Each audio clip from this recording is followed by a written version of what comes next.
Interface. Une émission d'échange, une émission d'écoute critique et de questionnement.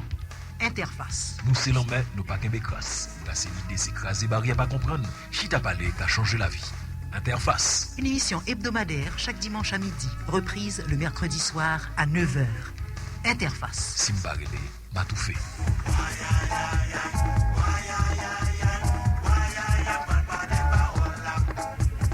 Notre invité d'aujourd'hui à Interface est le docteur Serge Fourcan, ancien ministre du Commerce et de l'Industrie sous Jean-Claude Duvalier, mis en accusation par ce même gouvernement en 1975 et qui aujourd'hui rompt un silence de plus de 15 ans, je devrais dire 27 ans, si on accepte un article paru dans le Petit Samedi Soir en 1985. Serge Fourcan vient en effet de faire paraître aux éditions Silica Entre le vice et la violence, un virage raté, Haïti, 1971-1975. Il est avec nous en nos studios à Radio Haïti. Serge, bonjour. Bonjour Michel. D'abord ce titre, un virage raté. Vous pensiez en 1971 que ce virage était possible sous le gouvernement Jean-Claude Duvalier. Il faudrait peut-être dire à ceux qui ont moins de 30 ans quels étaient vos espoirs à l'époque, nommé ministre du Commerce par un jeune étudiant qui vous admirait. Mais c'était un chef d'État qui avait hérité du pouvoir sanglant et dictatorial de son père, une machine à gouverner. Avez-vous cru effectivement à un virage possible, Serge? Je considère comme un privilège de partager avec la station fondée par Jean-Dominique et avec vous, Michel, pour la première fois, une confidence. Si j'ai pensé qu'il y avait possibilité d'imprimer une courbe à ce gouvernement, c'est que le chef de l'État, qui n'avait que 18 ans, m'avait fait part de son état de déchirement face à l'héritage légué par le père et face aux préoccupations financières de sa mère. Ce garçon était conscient. Était le siège d'un conflit freudien profond et déchirant, regrettant, je le cite, les excès de violence commis par son père et la propension de sa mère à s'approprier certains deniers publics. Il en était très malheureux.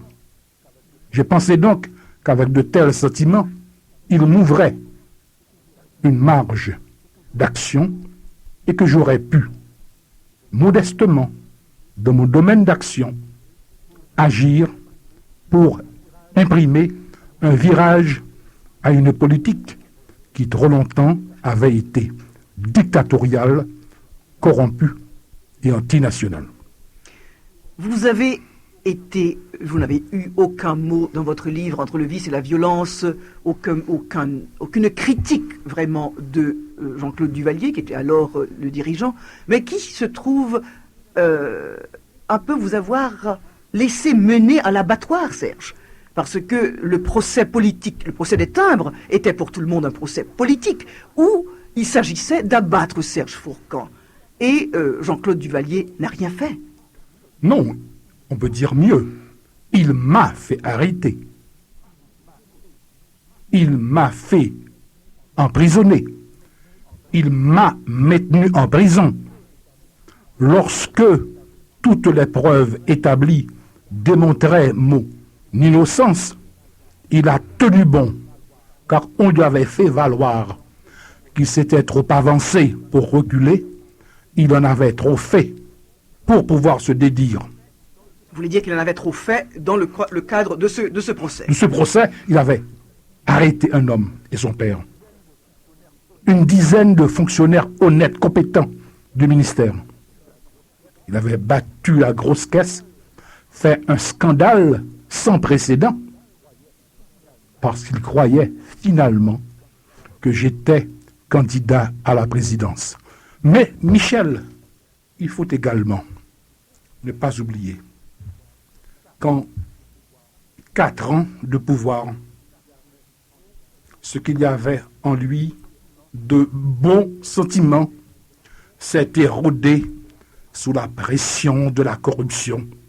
Il a appris le métier dangereux de l'argent, du pouvoir Et progressivement, je voyais se transformer ce garçon de 18 ans en un jeune tyran assoiffé de plaisir, soucieux de son pouvoir, donc susceptible de croire que j'aurais pu briguer ce fauteuil. Vous avez mené le combat pour forcer une multinationale, la Reynolds Mining, qui extrayait de la bauxite, à payer des taxes dues et à accepter un nouveau contrat. Notons en passant que la Reynolds a été contrainte de payer 7 millions de dollars d'arriérés de taxes au gouvernement haïtien. Mais vous aviez aussi suggéré la fiscalisation de la régie du tabac et des allumettes, qui constituait la caisse noire et le support premier du régime Duvalier. Serge Fourcan était-il allé trop loin? Oui, j'étais allé trop loin, volontairement, sciemment, assumant des risques considérables. Je me rappelle encore comment Duvalier lui-même, Jean-Claude, me disait « on ». Et par « on », il disait plutôt « telle et telle personne de ma famille a décidé de vous faire assassiner ». Il dit « mais, monsieur le président, je dérange beaucoup ». Il dit « oui, Fourcan, vous les empêchez de voler ». Voilà comment, déjà à ce moment-là, un voile descendait, se mettait en place les éléments d'un jeu qui devait finalement m'écraser, me contraindre à la prison. Je voudrais décortiquer aujourd'hui, Serge, maintenant que j'ai l'opportunité de vous avoir à ce micro, pouvoir décortiquer ce combat. Ce combat prenait plusieurs aspects. J'ai mentionné la Reynolds Mining, qui était le combat contre une multinationale, qui est un combat commun avec d'autres pays de la Caraïbe, qui vous a fait donner l'étiquette de nationaliste progressiste et d'homme dangereux. Il y avait aussi d'autres combats, les taxes de marché. Il y avait aussi des combats qui touchaient à d'autres éléments de la vie nationale. Quels étaient ces principaux combats? On peut en parler aujourd'hui. Certainement. Les taxes de marché ont été traditionnellement une source de spoliation, d'humiliation et de sévices contre les paysans et surtout les paysannes haïtiennes qui se faisaient extorquer depuis leur lointaine section rurale jusqu'au bourg et aux villes. Parfois, elles se faisaient battre.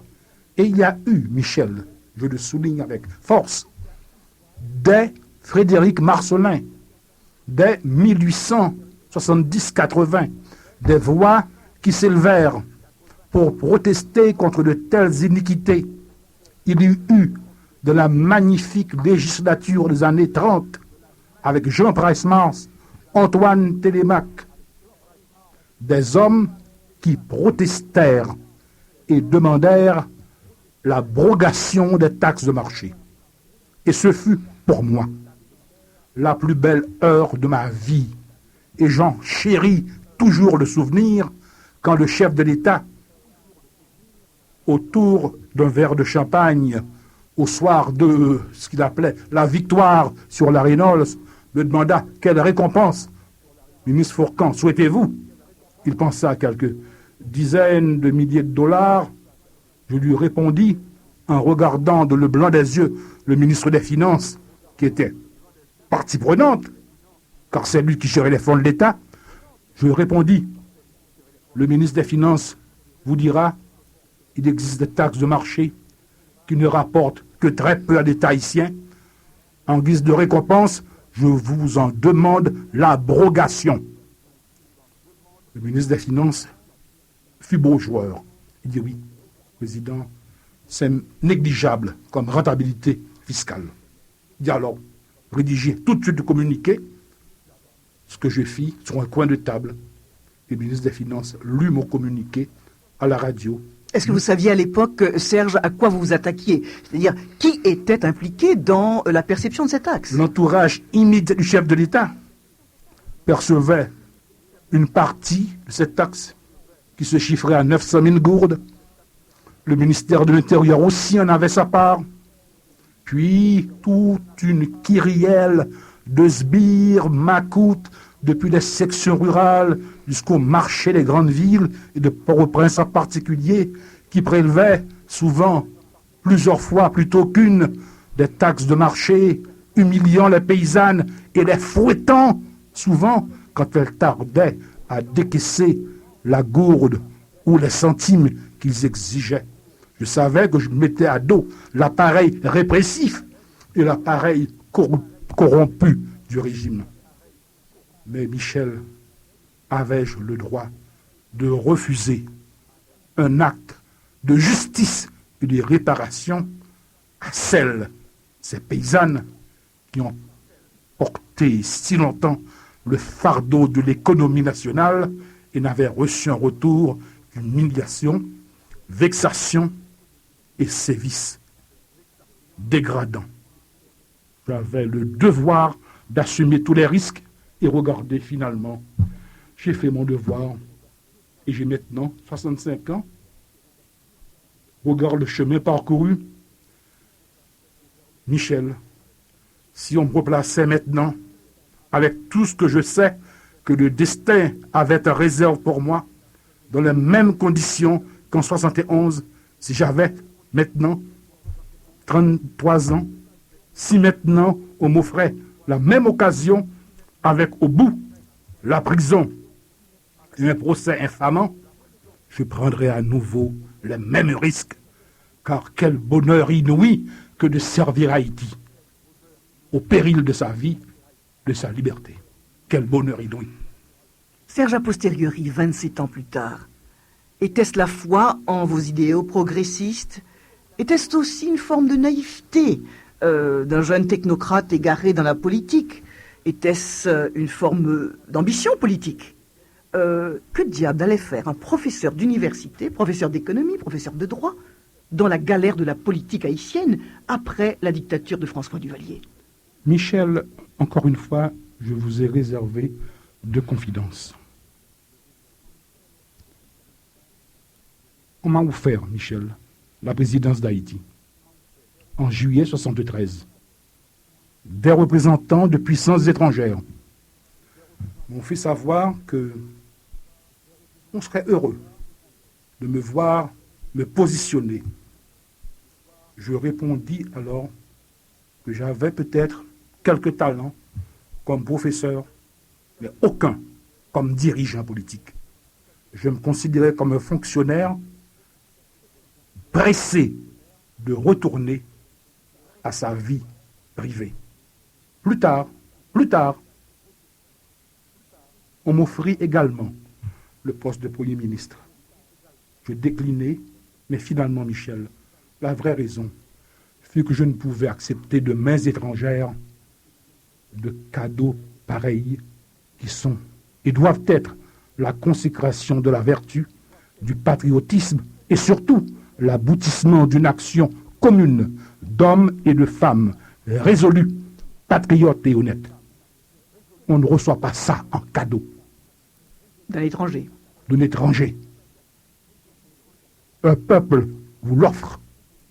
C'est pourquoi j'ai toujours été respectueux. Élection démocratique. Et exemple, j'ai toujours refusé, ministre, d'aller au Parlement. Parce que je croyais que et le gouvernement dans lequel je siégeais, et le Parlement lui-même n'était pas légitime. J'aurais déshonoré Noé Fourcampère, député de 32 à 36, élu démocratiquement, si j'allais paraître devant un Parlement croupion avec des ministres d'un gouvernement qui n'avait aucune légitimité. J'étais un fonctionnaire au service de la République d'Haïti qui me payait. C'était une vision particulière des choses, parce que Serge, vous étiez partie prenante du gouvernement. Vous y étiez dans ce gouvernement.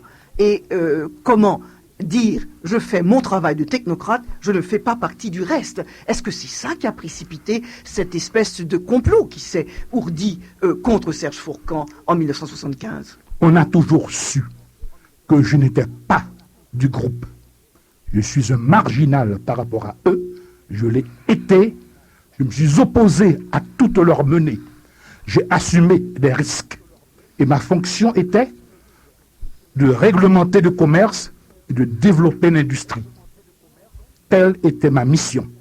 Je l'ai remplie au mieux de mes capacités, avec des collaborateurs remarquables de courage et d'honnêteté qui finirent en prison d'ailleurs comme moi. Jamais je n'ai été membre de ce groupe qui avait fait de la chose de l'État son bien, sa chose. Et c'est justement cela qui a peut-être précipité votre arrestation en 1975. Certes, vous êtes actuellement en retraite au Canada, loin de notre bruit et de notre fureur porto-princienne. Pourquoi aujourd'hui rompre ce silence? En particulier sur la fameuse affaire des timbres. J'ai lu votre livre « Entre le vice et la violence, un virage raté ». Et là, vous parlez à fond de tous les éléments qui ont entouré ce procès et du procès lui-même. Pourquoi aujourd'hui, après vous être tu pendant si longtemps, pourquoi parler aujourd'hui?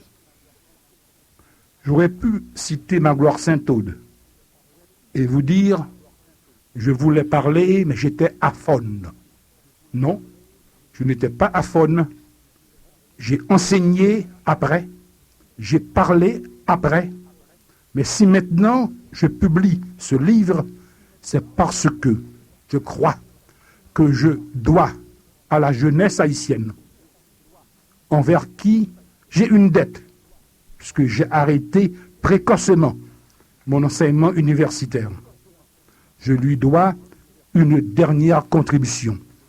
Un signe d'amitié, j'ose même dire un signe d'amour, en lui donnant un avertissement, en lui disant « Apprenez à vous sacrifier, on peut prendre des risques, on doit assumer des risques si on veut conserver sa dignité d'homme ou de femme d'un pays souverain. Il faut risquer tout, y compris la mort. Sinon, si vous, les jeunes, vous vous refusez à de tels risques, c'est le pays qui continuera irrémédiablement sa course à l'abîme. Il faut lancer un appel à la constitution d'un nouveau contrat social. Parce qu'il faut que la démocratie et le progrès triomphent en Haïti. Tel est l'enseignement que j'ai donné.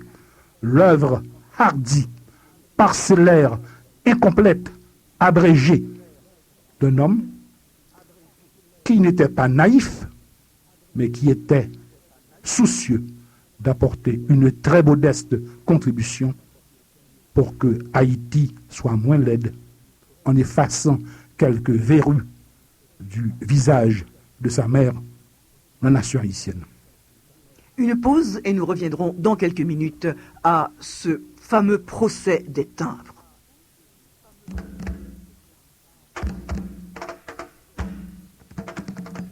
Interface. Parce que brasser l'idée, c'est craser barrière, pas comprendre.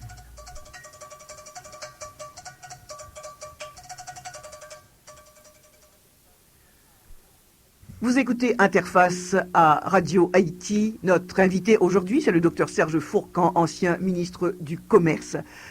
Serge, un soi-disant procès contre la corruption, hautement médiatisé par le régime, le fameux procès des timbres, médiatisé comme étant le nouveau procès de la consolidation. On se souvient les gorges de la façon dont cela a été présenté à la télévision à l'époque, mais il était évident qu'il s'agissait d'un procès politique. Pour humilier Serge Fourcan et traîner dans la boue un ministre qui était trop entreprenant, qui s'attaquait, comme nous l'avons dit tout à l'heure, aux taxes de marché, parlait de syndicalisme, comme le cheval de Troie de l'affaire de la Reynolds, dans le cadre de l'Association internationale de la bauxite. A posteriori, voyant ce procès, analysant ce procès, maintenant avec 27 ans de recul. D'abord, le contexte, Serge. Le régime se sentait menacé car j'avais libéré dans la jeunesse, dans la presse, Radio Haïti Interne, et à l'époque, le petit samedi soir, des forces de contestation qui risquaient de miner ce régime. Le régime était menacé par l'ouverture, car en ouvrant bien grand des fenêtres sur la CARICOM, mais également sur l'Afrique indépendante, avec mon rapprochement avec le Sénégal et avec la Guinée de Sékou Touré, j'avais créé des conditions d'assainissement qui ne pouvaient que rendre frileux ceux qui traditionnellement ont vécu aux dépens du peuple haïtien en l'asservissant et en l'humiliant. Le régime était donc menacé objectivement par moi. Dans ce contexte, nous parlons menacé, le régime menacé, nous parlons surtout de ceux qui constituaient l'ossature de ce régime, c'est-à-dire ceux qu'on a appelés après les dinosaures et qui avaient un intérêt puissant dans le statu quo, c'est-à-dire il fallait garder les choses telles qu'elles étaient. Et est-ce que la raison pour laquelle vous parlez aujourd'hui, Serge, c'est parce que beaucoup de ces gens ont disparu? Non. Je parle maintenant parce que je crois qu'il est bon de donner à la jeunesse, en 2002, l'occasion de voir qu'il y eut dans le passé certaines personnes qui, aux heures les plus sombres de la dictature, ont voulu, et parfois passagèrement, réussi à opérer certaines trouées, certaines percées. Il faut que l'on sache que mes tentatives, mon combat, si on veut, se situe dans une longue lignée d'efforts d'hommes soucieux du bien public. Car il y en avait.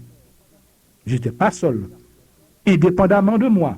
Il y avait d'autres. Des hommes comme eux, Pierre Petit, Joseph Bernard et aussi Marc Bazin en son temps, avaient tenté d'opérer une œuvre d'assainissement.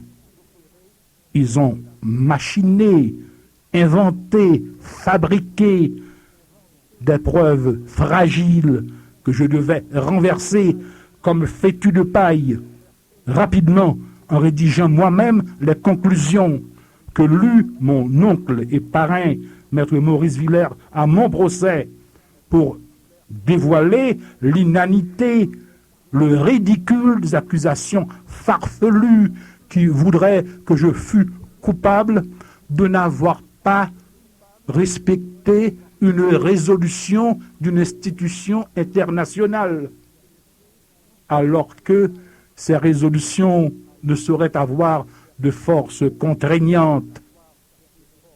C'est évident qu'il s'agissait d'une farce grossière inventée par des petits juristes, d'ailleurs fort médiocres.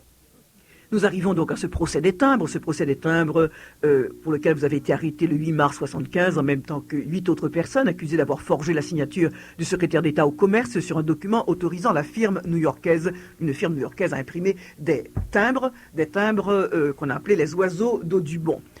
Ça a été le prétexte pour ce jugement. Serge, est-ce que vous aviez senti avant venir l'orage? J'ai vécu, Michel, 6 mois de la hantise de la mort imminente. En novembre 1974, mon épouse appela mes 2 aînés et leur dit « Votre père va sans doute être assassiné. Il vous demande d'être courageux. » Serge Junior et Martine comprirent. Quand le monstre se déchaîna, ils furent fermes, sereins et confiants. Mais moi,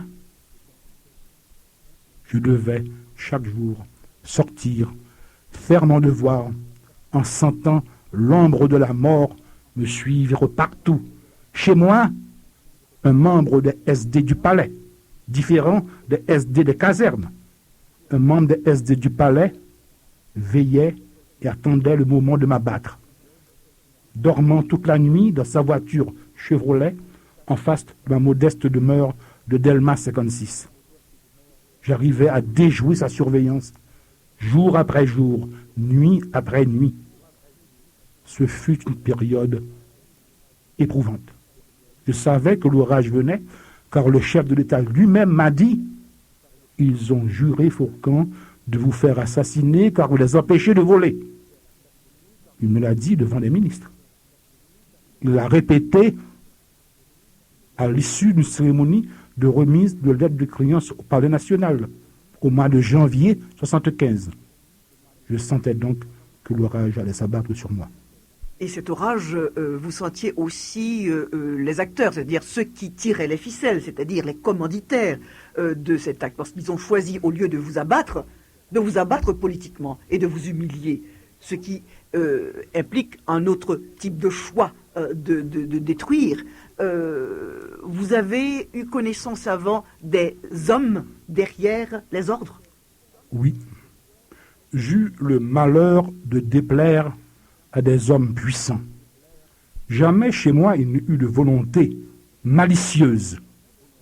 Simplement, je faisais mon devoir, et si quelqu'un s'en trouvait chagrin, j'en faisais mon affaire et je me résignais. Je contrariais le directeur de la régie du tabac en faisant tout pour fiscaliser les fonds de la régie. Je chagrinais le ministre de l'Intérieur en abolissant les taxes de marché, dont une partie, minime sans doute, allait aux caisses de son ministère.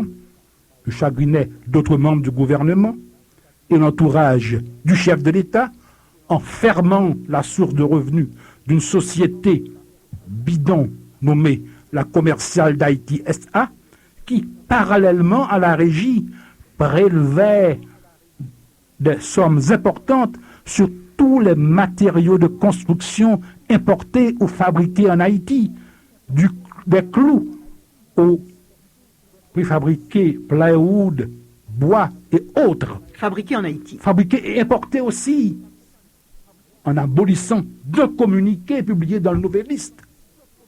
Tous les revenus de la Commerciale d'Haïti S.A., Michel, je chagrinais beaucoup de gens, car ça faisait de l'argent, croyez-moi. Beaucoup d'argent. Beaucoup d'argent.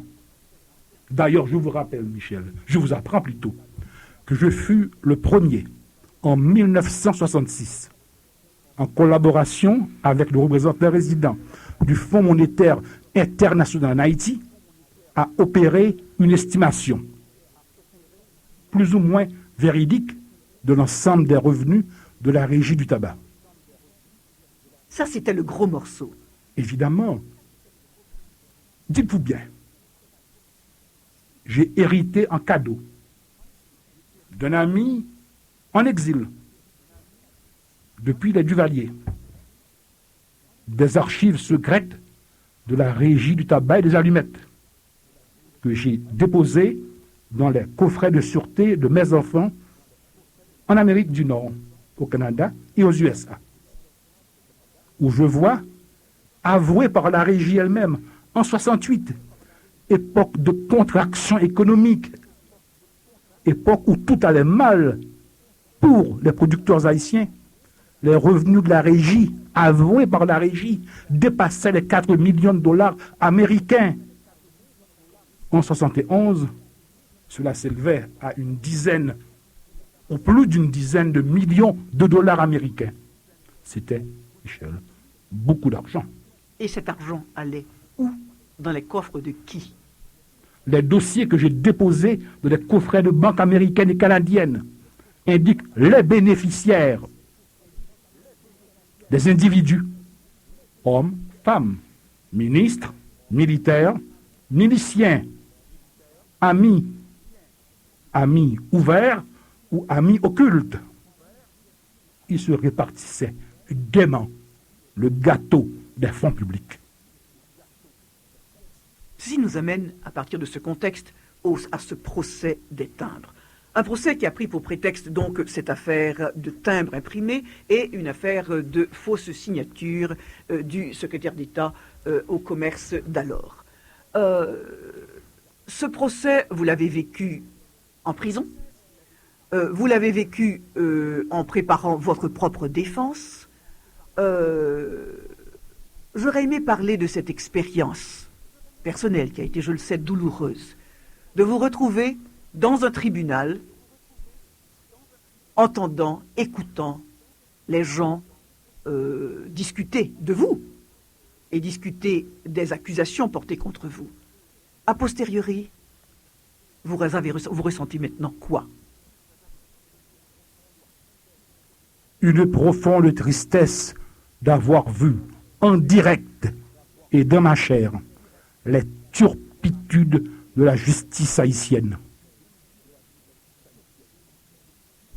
C'était une expérience douloureuse que de voir un juge, un doyen du tribunal civil de Port-au-Prince. À l'époque, c'était Roch Raymond, je crois. Roch Raymond, dans ce palais de justice où des personnalités de premier plan, où mon propre grand-oncle, Edzer Villers, siégea comme vice-président de la Cour de cassation, à côté d'Ernest Douillon, et également du doyen Rodolphe Barrault.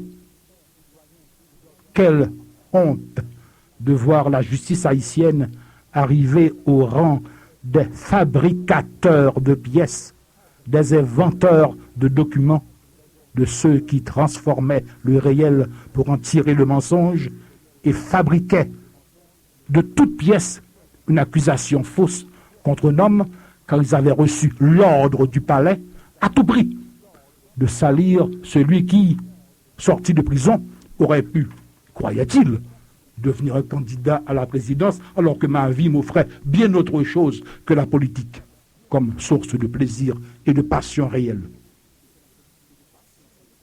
Ce jugement a duré 9 jours. 9 jours où l'intégralité de ce était retransmis en direct à la télévision. Il ne reste d'ailleurs, je ne crois pas, de traces de ce jugement, excepté à l'écrit. Il y a des minutes du procès et nous avons aussi à Radio Haïti un enregistrement de ce procès. Je crois que la télévision n'a gardé aucune trace du procès et des timbres. Donc pour ceux qui chercheraient à savoir, et ceci c'est pour l'histoire, les différents acteurs dans cette salle de prétoire qui jouaient ce jeu avec pour objectif évidemment d'avilir Serge Fourcan, mais qui avaient des rôles spécifiques à jouer. Comment vous les voyez aujourd'hui? Aujourd'hui, Michel, beaucoup d'entre eux sont quelle est la morts. date aujourd'hui? 27 19 septembre. Oui, C'est le 19 septembre que fut prononcé le jugement. je me souviens, oui. C'est donc un anniversaire pour moi, Michel. Ce fut également le jour de ma libération. Parce qu'ils durent m'acquitter. Ils durent m'acquitter Faute de preuves. parce qu'ils n'avaient pas de preuves. Et parce que, également, les gouvernements du Sénégal, de la Jamaïque, de Trinidad et Tobago et de la Guyane avaient mandé à Port-au-Prince déléguer des représentants qui dirent à Jean-Claude Duvalier et à son chancelier, c'est une turpitude. Cet homme a tout fait pour aider votre politique. Pour son pays, vous n'avez pas le droit de le mettre en prison. Vous devez le juger équitablement et le libérer, car tout le monde sait à l'étranger qu'il est innocent. Ce fut donc à Léopold Sédar Senghor, à son ministre des Finances de l'époque, avec qui j'avais d'excellents rapports, au gouvernement de Michael Manley, de Rick Williams, de Lyndon Forbes Burnham, que je dois, en plus de l'appareil juridique que mes avocats et moi nous déployâmes, ma mise en liberté, anniversaire d'aujourd'hui, 19 septembre, 27 ans exactement après ce jugement, qui disait qu'on m'acquittait faute de preuves. Il s'imaginait naïvement, juriste médiocre, disais-je, il s'imaginait qu'ainsi il se mettait à l'abri de poursuites judiciaires que j'aurais pu plus tard leur intenter. Naïveté. Mais que voulez-vous? L'esprit juridique est souvent mal tourné et peu formé chez nos dirigeants. Vous n'avez jamais pensé à poursuivre cette affaire, Serge? Non. Je n'ai pas pensé à poursuivre parce que j'ai 6 enfants qui ont souffert horriblement. Me voir, leur père, honnête, sans fortune personnelle, traîné au banc des accusés, a été pour mon fils et mes filles, que j'adore, une épreuve horrible et à aucun prix je n'aurais voulu continuer et leur imposer une réédition. D'ailleurs, Michel, l'histoire a fait mieux. L'histoire les a rejetés aux oubliettes. L'histoire les a condamnés et sanctionnés. Ils sont morts au regard de l'histoire. L'histoire les a avilis, car on a vu la profondeur de leur turpitude, l'ampleur de leur prévarication, l'énormité de leurs crimes. Mais c'est la première fois, Serge, qu'on voit, qu'on découvre les ficelles de ce procès. Évidemment, on ne pouvait pas en parler. Nous, de la presse indépendante, on pouvait très peu en parler à l'époque de Jean-Claude Duvalier. Pourtant, on en a parlé. Des ficelles, je dis énormes, parce que, par exemple, j'ai appris d'ailleurs par votre livre que l'un des accusés, Eugène Maximilien, s'est retrouvé quelques mois plus tard, il avait été condamné in absentia, et il s'est retrouvé quelques mois plus tard avec une confortable pension du gouvernement haïtien, vivant à l'étranger aux frais de la princesse. Ces ficelles-là n'ont jamais été exposées. Vous n'avez jamais été tenté de le faire plus tôt qu'aujourd'hui? Je cite, je reproduis dans mon livre la photocopie du rapport de M. Murphy, inspecteur général du Bureau américain des postes, qui révèle que Maximilien a bien reçu une pension de ce gouvernement, après avoir touché des chèques de la compagnie Stolo, qui avait imprimé et commercialisé les timbres. Il avait été rémunéré car il avait permis d'abattre l'empêcheur de danser en rond, cet homme qui voulait apporter de l'air frais en ouvrant les fenêtres d'un régime vermoulu sur le monde extérieur au vent du large. Ces différents acteurs, vous avez eu l'occasion de les rencontrer après. Vous avez eu l'occasion de rencontrer ensuite certains de ceux qui vous avaient fait accuser, ou bien est-ce que vous vous êtes retiré complètement, laissant cette affaire derrière vous complètement? J'ai évité de les voir, mais eux m'avaient toujours en tête. Et mon père, qui est mort le 19 mai de cette année, avait reçu les confessions et les demandes de pardon aussi bien d'Aurélien Gentil que de Roch Raymond et de Paul Blanchet. Les principaux acteurs de votre... Principaux tourmenteurs. Oui. Principaux tourmenteurs. Disons les lors de mon ignoble les procès. commanditaires du crime. Roch Raymond dit à mon père, Maître Fourcan, mon père, j'en reproduis le manuscrit de mon livre. Maître Fourcan, je suis malheureux, j'ai été faible, je n'ai pas su résister aux pressions faites contre moi. J'ai dit des choses fausses et malveillantes contre votre fils, contre votre famille. Aurélien Gentil a dit à mon père, jamais je n'ai cru un moment que Serge ait été mêlé à cette affaire de timbre. Paul Blanchet a dit à mon père, Serge n'a jamais été coupable de quoi que ce soit dans l'affaire des timbres. Mais il était arrogant et voulait être président d'Haïti. On a dû mettre bon ordre à cela. Et le manuscrit de mon père est reproduit par photocopie en annexe à mon livre. Voilà les confessions. De telles turpitudes, de tels hommes, je me garde bien de les voir, je me suis gardé de les voir, et j'en garde un souvenir horrifié. Et j'avoue, Michel, j'avoue, méprisant. Méprisant. Oui. Aujourd'hui, 27 ans après, vous écrivez ce livre entre le vice et la violence. Le vice, c'est quoi? Et la violence, c'est quoi pour vous? Le vice, c'est la corruption. Ce n'est pas seulement ceux qui volent les fonds publics, ce n'est pas seulement les prévaricateurs, c'est aussi ceux qui ont perverti l'État d'Haïti, qui, dès l'origine, lui ont imprimé une orientation antisociale, anti-peuple, l'ont transformé en un instrument d'extraction de la plus-value au seul bénéfice de minorités économiques et de groupements politiques. C'est la corruption de système qui a miné notre judicature après un passage plein de promesses, où il y avait des juges honnêtes.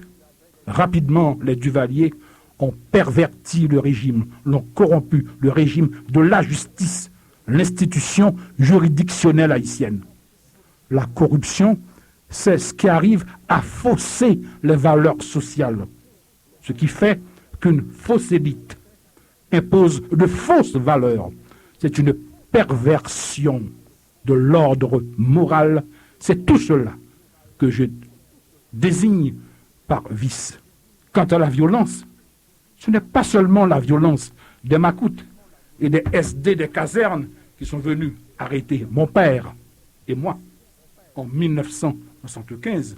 C'est la violence exercée contre les paysannes que l'on fouettait pour leur prendre quelques menus monnaies au titre des taxes de marché.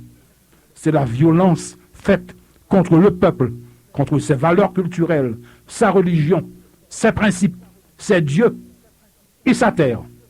Voilà.